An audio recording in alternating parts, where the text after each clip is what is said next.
warahmatullahi wabarakatuh. Waalaikumsalam warahmatullahi wabarakatuh.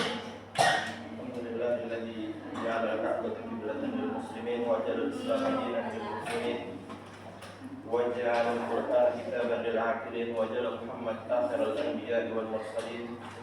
Sallallahu alaihi wasallam ala nabiyyina Mustafa al-Mukhtar Nabi Muhammad sallallahu alaihi wasallam wa ala alihi wa ashabihi wa man tabi'ahum bi ihsanin ila yaumil din, amma ba'd. Baik, pertama-tama senantiasa kita bersyukur atas kehadiran Allah yang dengan nikmat-nikmatnya kita masih bisa dipertemukan kembali pada kesempatan yang mulia ini, yang dan insya Allah pada tempat yang diberkahi oleh Allah. Amin ya rabbal alamin.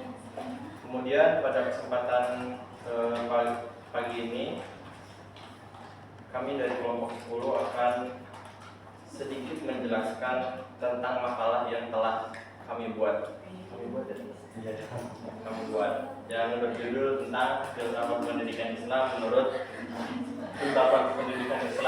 Al-Quran surat An-Nahl ayat 125.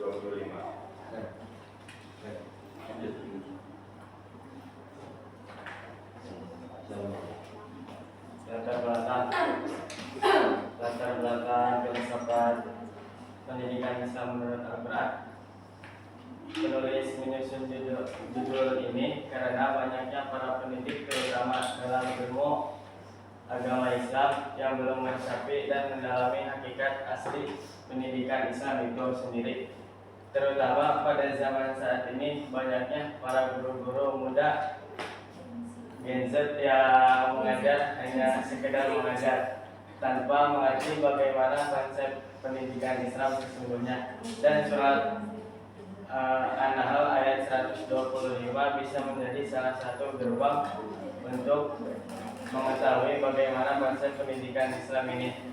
Maka dengan inilah menulis makalah dengan judul filsafat pendidikan Islam menurut An-Nahl ayat 125. Baik, kemudian kita lanjut ke pengertian filsafat. Pengertian filsafat sendiri dibagi menjadi dua. Yang pertama menurut bahasa atau secara bahasa. Filsafat secara bahasa berasal dari kata Yunani yaitu filosofia, yang berasal dari kata kerja filosofia, berarti mencintai dan mencintai kebijaksanaan. Kemudian juga ada beberapa perkataan dari ilmuwan-ilmuwan Yunani bahwa filsafat itu diartikan sebagai cinta kebijaksanaan atau cinta kebenaran, ataupun juga ada yang mengatakan bahwa filsafat tersebut diartikan sebagai suka pada hikmah dan kebijaksanaan. Kemudian menurut istilah, filsafat adalah ilmu pengetahuan yang menyelidiki segala sesuatu yang ada secara mendalam dengan menggunakan akal sampai pada hakikatnya. Singkatnya, filsafat ini adalah ilmu yang menuntun kita berpikir secara teori dan secara akal sehat untuk mendalami suatu perkara atau suatu ilmu pengetahuan. Seperti contohnya ketika kita belajar materi sholat, ketika kita dalam ilmu fikih, kita akan belajar mengetahui sholat itu seperti apa, sholat itu pengertiannya apa, dan sholat itu dilakukan seperti bagaimana caranya. Akan tetapi kalau kita menurut filsafat akan dikaji lebih dalam lagi hingga sampai mengetahui bahwa sholat itu adalah hubungan pribadi seorang hamba terhadap Allah Subhanahu wa Ta'ala. Pengertian pendidikan Islam. Pengertian pendidikan Islam dibagi dua, yaitu yang pertama menurut bahasa, yang kedua menurut istilah. Yang pertama menurut bahasa. Menurut bahasa berasal dari bahasa Yunani yaitu pedagogi, yang asal katanya pedagogia, yang berarti pergulatan dengan anak. Paduan katanya pedagogas, yang berarti peados anak, dan agoge saya membimbing. Jelaslah bahwa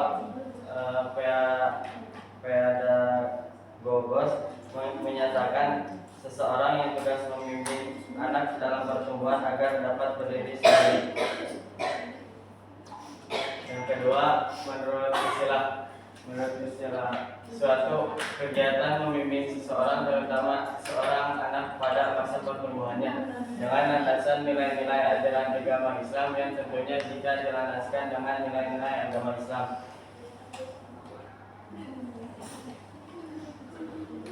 Kemudian hubungan filsafat pendidikan Islam dengan Al-Quran surat An-Nahl ayat 125. Sebelum membahas tentang hubungan filsafat pendidikan Islam dengan Al-Quran surat An-Nahl, maka harus kita ketahui bahwa penggunaan dasar pada teori pendidikan Islam itu harus bermula dari Al-Quran terlebih dahulu, karena Al-Quran adalah sumber utama untuk menjelaskan ilmu agama Islam. Kemudian ketika tidak ditemukan suatu hukum yang menjelaskan dalam Al-Quran, maka kita berpindah kepada hadis Rasulullah SAW. Dan juga ketika sudah tidak ada hukum yang dijelaskan, kita pindah ke ijma al-ulama. Ijma ulama itu juga berasal dari pemikiran-pemikiran mereka, akan tetapi yang harus diperhatikan bahwa pemikiran-pemikiran mereka adalah pemikiran-pemikiran yang sesuai dengan ajaran-ajaran agama Islam, atau bisa dikatakan menggunakan akal yang sehat. Kemudian penulis atau kami memilih surat An-Nahl ayat 125 karena dirasa sebagai materi penggunaan dasar pada filsafat pendidikan Islam, karena ayat tersebut dirasa cocok sebagai salah satu media ataupun landasan dalam pendidikan Islam. Karena ada beberapa poin penting yang bisa diambil dari ayat-ayat tersebut yang bisa menyongsong dalam pendidikan Islam sehari-harinya dengan meresapi makna-makna yang ada di dalam ayat tersebut dan kandungan-kandungan pada ayat tersebut. Al-Quran surah An-Nahl ayat 125.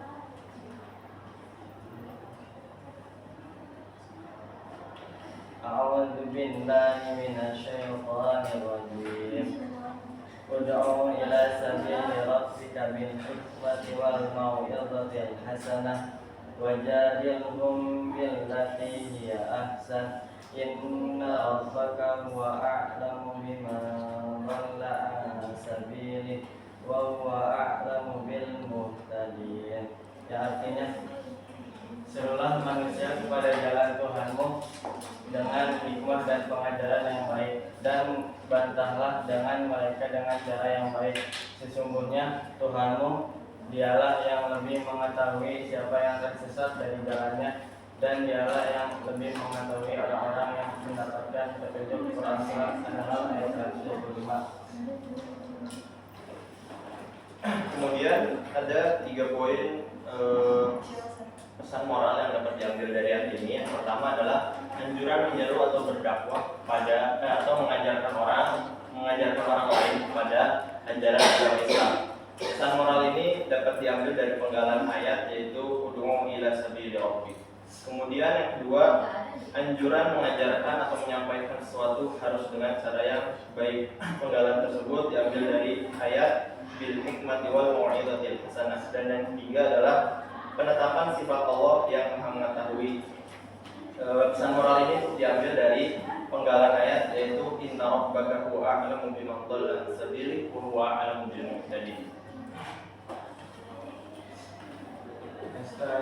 Cara menyampaikan ilmu pendidikan Islam. Cara menyampaikan ilmu pendidikan Islam harus dengan cara mau'izah hasanah, nasihat yang baik yang bisa menembus hati manusia dengan lembut dan diserap oleh hati nurani dengan dengan halus, bukan dengan bentakan dan kekerasan tanpa ada maksud yang jelas. Begitu pula tidak dengan cara membeberkan kesalahan-kesalahan yang kadang terjadi tanpa disadari atau lantaran ingin bermaksud baik. Kemudian cara berdebat sesuai ilmu pendidikan Islam. Metode berdebat merupakan salah satu metodologi pendidikan untuk mendapatkan hasil positif dari perbantahan argumentasi yang disampaikan oleh masing-masing pihak yang berbeda pendapat. Akan tetapi hasil positif yang dicari dalam debat akan menjadi nihil apabila perdebatan tersebut dibangun di luar etika-etika yang diterapkan. Jadi dalam penggalan ayat tersebut kita juga diajarkan atau diperintahkan untuk berdebat ketika apa yang kita sampaikan itu ditolak oleh yang kita dakwakan atau mengkotopnya. Dalam ayat tersebut Allah berfirman wajadilhum billati hiya ahsan. Maka di situ ada fi'il amr yang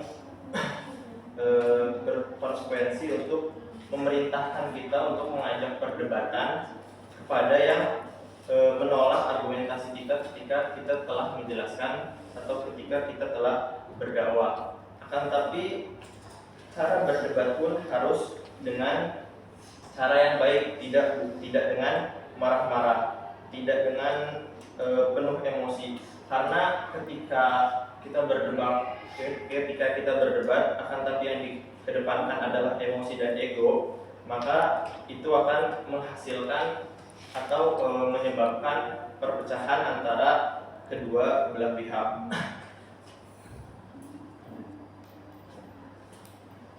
Manfaat filsafat pendidikan Islam menurut surat An-Nahl ayat 125. Ada beberapa manfaat yang dapat kita ambil pada pembahasan berikut ini. Yang pertama, dakwah merupakan salah satu hal penting dalam ajaran Islam. Tersebarnya Islam di berbagai negara, khususnya di Indonesia, tidak terlepas dari perjuangan para ulama dan dalam berdakwah. Yang kedua yaitu kesuksesan dan keberhasilan mereka ditentukan oleh kemampuan mereka dalam menggunakan beberapa metode dakwah. Bahkan para nabi terdahulu juga menggunakan berbagai metode dakwah sehingga umat mereka dapat mengenal, mengimani dan melaksanakan ajaran Islam. Yang ketiga, implementasi metode pendidikan dengan melalui hikmah. Pengetahuan yang dalam yang menjelaskan kebenaran serta menghilangkan kesalahpahaman melalui tutur kata yang tegas dan benar serta mengetahui jiwa akal budi yang mulia. Yang keempat, cara hikmah mengajak berbicara kepada akal agar memaklumi pesan-pesan.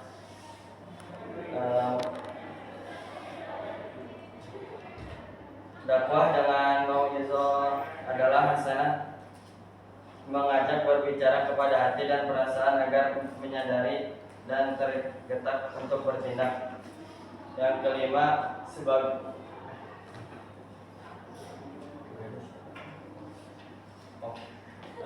filsafat pendidikan Islam berfungsi sebagai peletak dasar bagi kerangka sistem pendidikan. Yang keenam, dakwah dan pendidikan untuk mengajarkan, menyebarkan atau mendakwahkan agama kepada umatnya. Baik. Penutupan. Baik, sekian presentasi dari kami. Kurang lebihnya mohon maaf bila ada salah kata itu datangnya dari diri kami pribadi dan dari syaitan, dan bila ada kebenaran itu datangnya dari Allah semata. Wabillahi wal taufiq wal hidayah. Assalamualaikum warahmatullahi wabarakatuh.